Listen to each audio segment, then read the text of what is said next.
The Burning Legion has returned.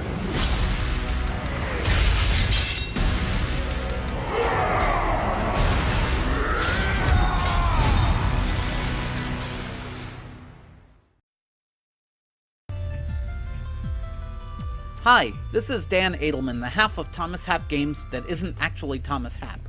I'll be sharing some tips and tricks for new players of Axiom Verge. To do that, I'm actually going to go into speedrun mode. The benefit of speedrun mode is that it removes all of the cutscenes and story-based elements and lets us jump right into the gameplay. But when you play the game for the first time, you should definitely just start up a new game in regular mode to get the full experience. If you're new to the genre, you'll notice that the environment will actually teach you how to play without bogging you down with tutorials.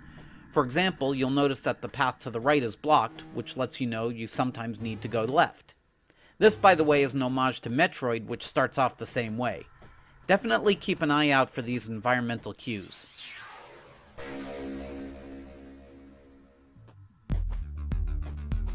Here you'll notice that there's no way out unless you shoot through these red blobs, which teaches you how to shoot and navigate your way through the environment.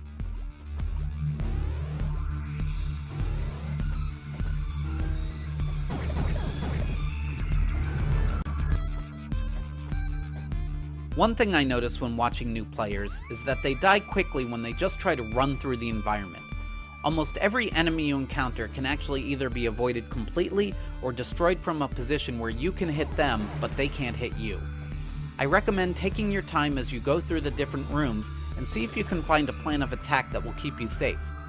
For example, there's no way for me to avoid this enemy completely. If I just run up to it, the bugs that keep spawning from it will damage me. But if I jump up onto this platform, I can attack it safely. Sometimes the best spot to attack from will require you to shoot at an angle. To do that, hold down the L button to lock your position and keep yourself from moving around while you shoot. We're about to meet the first boss. I won't show you the entire fight, but I'll show you how to approach it. You'll notice that this boss has two different attacks. First are these projectiles that do damage on impact. You'll need to keep shooting while avoiding these. I like standing on these blocks, locking my position, and just shooting at the boss until I need to move out of the way. The second attack is similar to the first, but it only does damage after it explodes, which is a second or two after it hits the ground. Just make sure where you're stepping so you're not in the blast radius when it goes off. Exploration is a big theme in Axiom Verge. If you ever find that you're not sure where to go next, be sure to check your map on the gamepad. There's probably some door you haven't gone through yet, or room that you haven't finished exploring. Here we find probably the most distinctive upgrade in the game, the Address Disruptor. The Address Disruptor lets you glitch the environment and enemies to uncover hidden secrets throughout the world. As in the beginning of the game, there's no way to progress here until you demonstrate your ability to use the Address Disruptor by glitching these platforms into existence.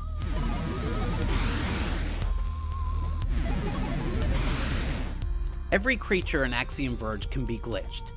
Some enemies in their glitched form become helpful in some way, some become more aggressive, and some just do bizarre things. As I mentioned, exploration is a primary theme of the game, so I definitely encourage you to try glitching every enemy type at least once. For example, you may remember this enemy type from the beginning of the game. If I glitch it, instead of spawning bugs to attack me, it now spawns health.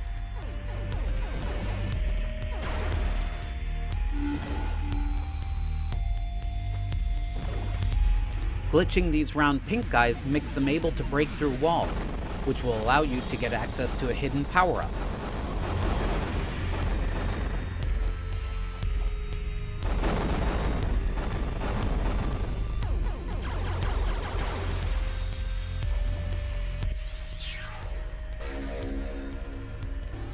And notice how if I glitch this guy, all of the enemies of the same type also get glitched.